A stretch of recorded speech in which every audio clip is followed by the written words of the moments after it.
présenter le t-shirt débat que tu as sur toi?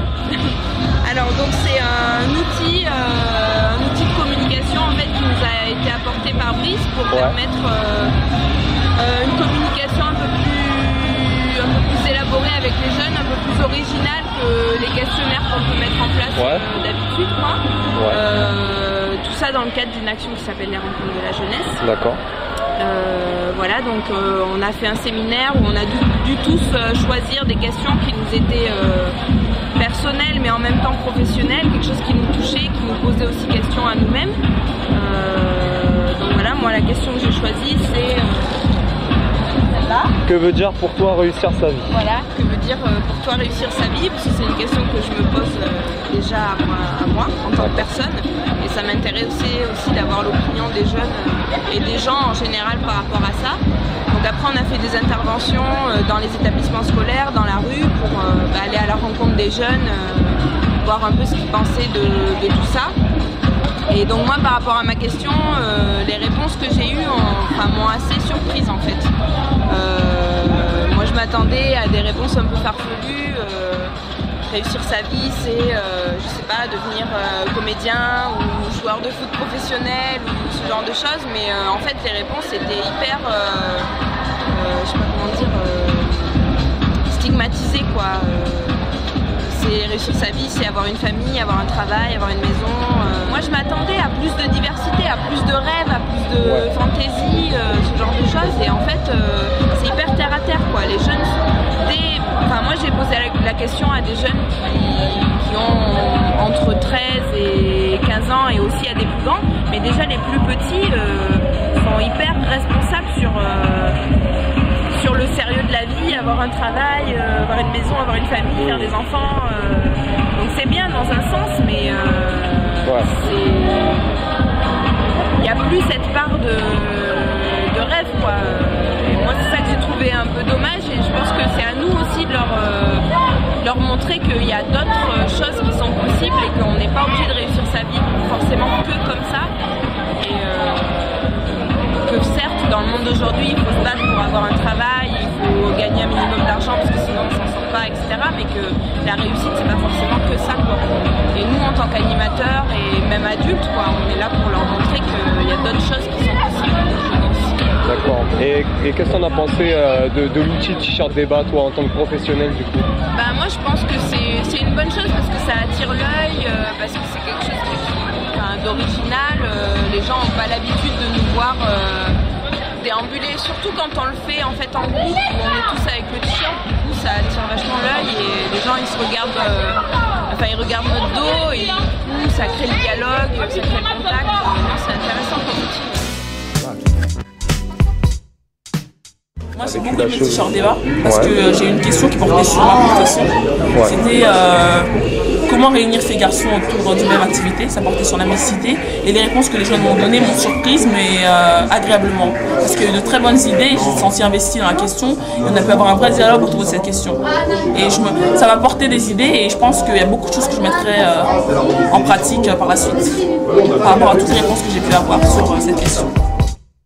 Ça nous a permis de recréer des liens en fait, parce que c'est vrai qu'il y avait une barrière, on va dire, invisible entre le service jeunesse et le service jeunesse, on va dire le monde entre guillemets politique, mairie de la ville et la jeunesse d'Argenteuil.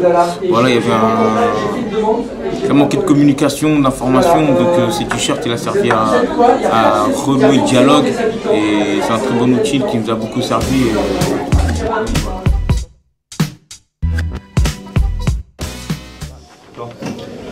À l'origine, l'idée c'était de repérer une vingtaine de jeunes qui puissent avoir ces livrets-là avec eux et partir dans leur réseau social pour aller repérer les différentes initiatives que leurs potes pouvaient monter de leur côté.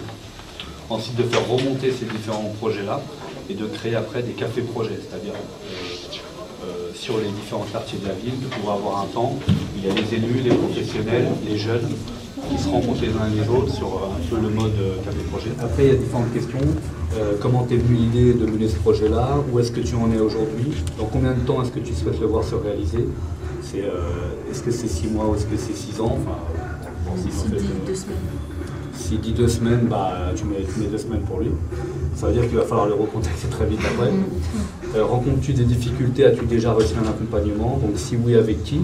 Est-ce que c'est des personnes ressources de son entourage? Est-ce que c'est une assoce de son entourage? Est-ce qu'il y a déjà des gens qui vont filer un coup de main dedans? Et sinon, souhaites-tu bénéficier d'un accompagnement?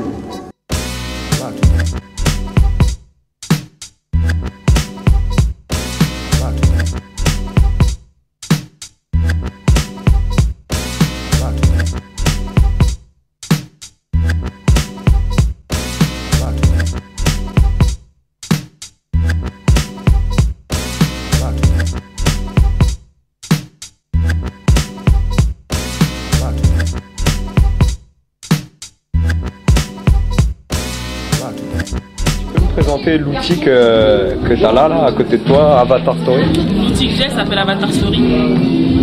C'est un questionnaire qui te permet de connaître les aspirations des jeunes dans différents domaines, tels que les loisirs, l'éducation, la culture. Et à partir de ces outils, ça nous permet aussi de rencontrer les difficultés que le jeune peut rencontrer dans un domaine donné et de lui proposer des solutions. Donc, par exemple, un jeune qui a des difficultés à l'école, il exprime son désir, son souhait à ce niveau-là. Avoir plus d'heures de soutien scolaire, par exemple. Quelles difficultés on rencontre, c'est qu'il n'y en a pas assez et que les personnes qui l'accompagnent ne sont pas forcément compétentes dans les domaines où il y a des difficultés.